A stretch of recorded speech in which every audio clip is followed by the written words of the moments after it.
Let's welcome Megan Cardet. She is a realtor, and also she's helping horses. The realty company is called eXp Realty, and the organization helping those horses is called A Place for Peanut. Megan, welcome to the show. Thank you so much for having me today. You're doing so much work. Incredible. Helping buyers and sellers, and also helping horses. Well, that's my passion, of course. Finding homes for two-legged and four-legged at the same time. That's right. Actually, you know what? A lot of my clients are, if they're not already horse people, they are buying ranches and then they're adopting horses from us. So it's pretty cool. And more people than ever are reaching out to the rural zones as far as wanting to be around where they can get horses or have horses and things like that here, not just in Houston, but I mean, I'm in communication with people in Wyoming. Same thing. The rural properties are more popular than ever. First, let's talk real estate. Okay. eXp Realty, you are there helping buyers and sellers. How's the market right now? And do you focus on a certain area, or how do you approach your profession? You know, actually, I go wherever my clients need me to go. I'm obviously licensed in Texas, so I'll go all over Texas. For the rural, I do farm and ranch, so I'll go all over Texas. I just sold a ranch in Seguin. I have one coming up in Belleville, so I'm all over the place. And I'm also an international realtor, and I work in Italy. You work in Italy? Yes. You sell real estate in Italy? Yes. Okay, now we're going on. Let's go to Italy. All right, let's get in the corporate jet, the Real Estate Matters jet. We're going to Italy just for a second. So I guess they have real estate there too, right? That's right. And you need a license to sell and help buyers and sellers there, I'm guessing. Well, actually, I have my certified international property specialist that I use over there. And with COVID, I haven't had a chance to sell over there lately, but I mainly have listings over there, obviously. And I have family and friends over there, so I'm over there, or I was over there a lot. So I was doing a lot of business, and now hopefully we'll pick that back up soon. A quick word on real estate in another country, especially Italy. On my mother's side, you wouldn't know it by my last name, but her mom and dad came right off the boat from Italy many years ago. She was the baby of 16 children.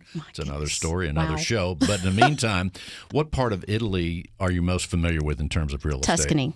I know Tuscany like the back of my hand. It's like my second home. Is it beautiful there? It's gorgeous, yes. How much do homes sell for over there? I'm not talking about the beautiful mansions and things like that might be around the countryside. I don't know. But let's say a regular home, 2,000 square foot in a nice area, whatever that is. Well, it's a little bit different over there because, we've got suburbs and we have neighborhoods over here. It's different over there because you've got villas, old villas.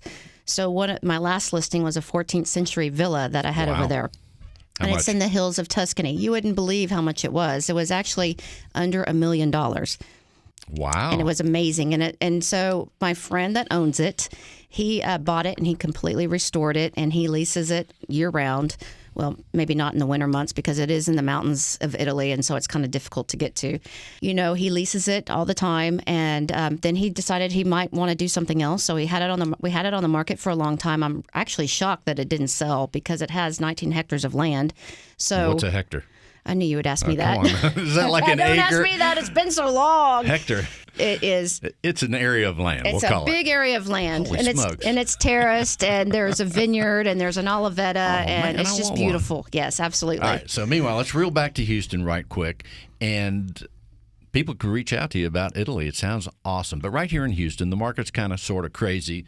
What can you tell people about Houston right now that they should know about? Houston is an ever-changing market. It is selling, as you know, like hotcakes. Even in the country, if you go out a little bit further, we have record sales every month. You just can't keep the house on the market long enough. There's multiple offers. It's a great time for sellers to sell their homes. As far as selling the home, but the homes don't stay on the market that long anymore here in Houston. They don't unless they're crazy high. They stay on the market a little bit longer. The 2 million plus stay on a little bit longer, yes. Anything below that, maybe 500, 400, 600, that's absolutely. A different story. Sell it in a week, absolutely. Before I forget, I want to thank our good buddy, your brother-in-law, I guess Randy Holzap. Randy, yes. Randy. We had lunch not that long ago, and he told me about you, and I said, well, we'll get her on the show ASAP, and here you are. Thank you, Randy. If you're listening, I know you are.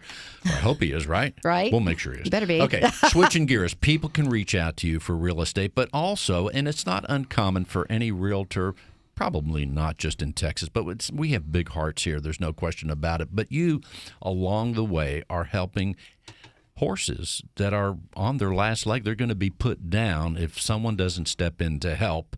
And that's you. You've done it with your organization, and that's called A Place for Peanut. Tell us about the organization. Well, I tell you what, to be put down, that would be the humane thing to do, but that's not It's what worse than happens. that.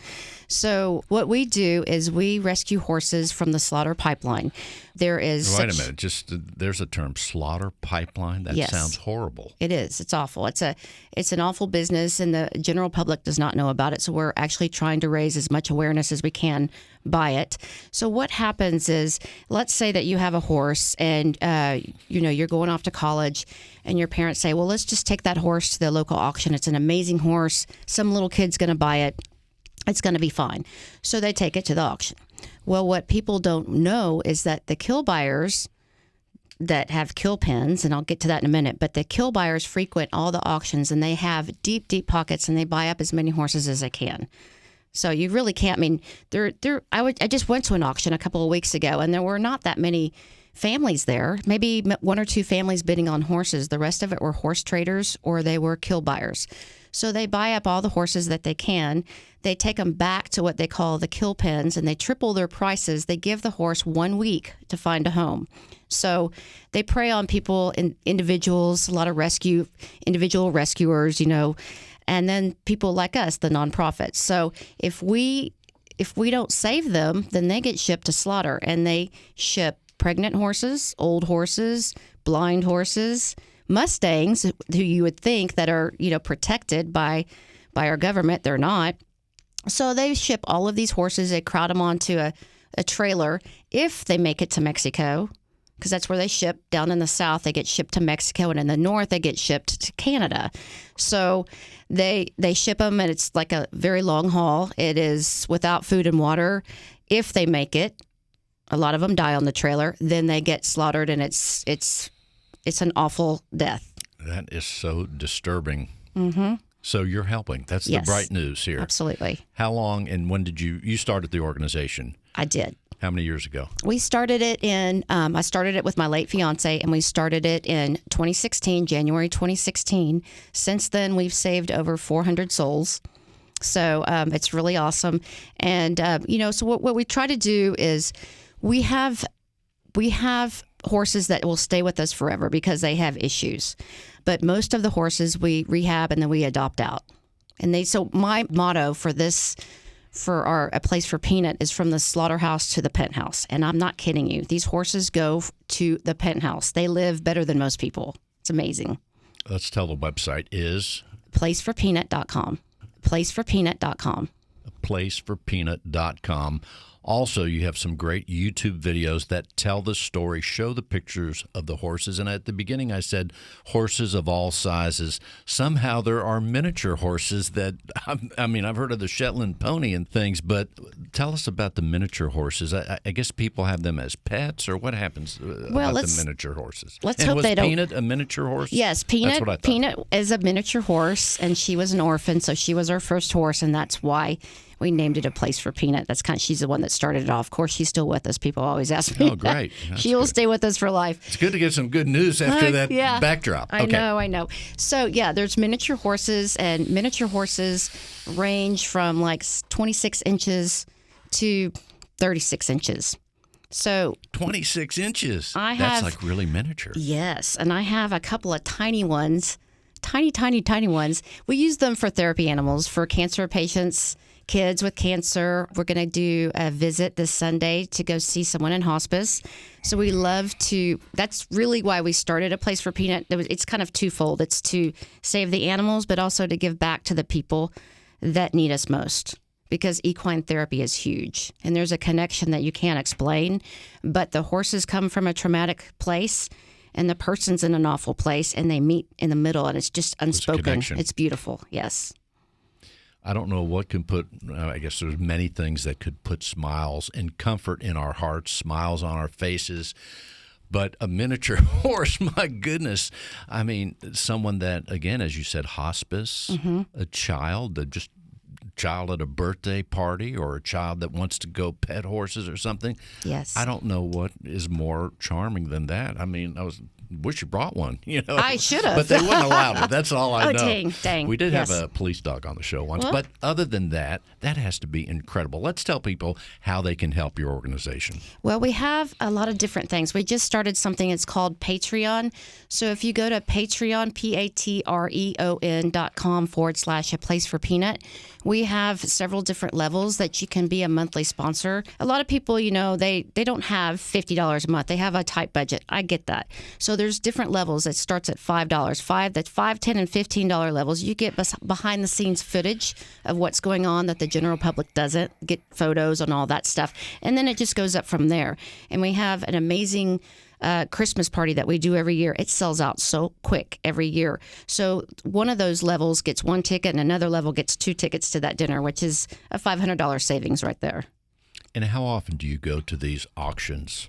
Well, and are they all over Houston, all over Texas? They're in the country, I'm guessing. They're all over Texas. A lot of them are in Dallas. The worst one's in Louisiana, of course. I just went to an auction a couple of weeks ago, and we pulled, how many did we pull? I think 10, 15. We pulled 15. 15 horses. Yes. Mm-hmm. Way to go. Yeah. And I see now that we're friends on Facebook, I'm seeing some of the activities. I think you post a picture of one or several of the horses that you saved. Mm-hmm. My mind goes back trying to think of happy things. Is the miniature horses. I'm stuck on that. They have to be just so cool. They're so adorable. I can tell you they are smaller than most people's dogs. Like I just took one in. He's so tiny. He looks like a little stiff teddy bear. So he's going to be in training for one of our therapy horses. What are their personalities like? Horses in general. I mean, the small one and the big normal size, whatever that is, normal size horse. Do they have personalities Absolutely. where they know you, they see you if they Yes. didn't see you a couple days, they're happy, the tails wag like dogs? Tails wag, no, but they call out to you and they'll run over to you. And the donkeys do the same. The donkeys bray at You're you. helping donkeys so, as well. absolutely. Yeah. Oh, yeah. So they have personalities. Big personalities. Each Yes. one's different, I'm guessing. Absolutely, yes. Once again, eXp Realty, you're helping buyers and sellers for many years, several decades. You're a real estate professional, right? Yes. Let's tell people how they can reach out to you for real estate. They can go to megancardet.com or they can call me direct at 832-689-5740. 832-689-5740. We really hope people help A Place for Peanut. You're doing tremendous work there. Again, that's aplaceforpeanut.com. Correct. Check out your YouTube videos. You'll see why it's important to help. Megan, thanks for being on the show. And if I don't know if you put a radio in the barn or the horses, maybe they're listening, and you're saying the tails don't wag or they do? Well, not like a dog. Okay. Well, I thought they'd go back swishing and forth. a fly or There you something. go. I Yes. thought that's because they're happy. Yeah. Megan Cardet, thanks for being on the show. Thank you so much.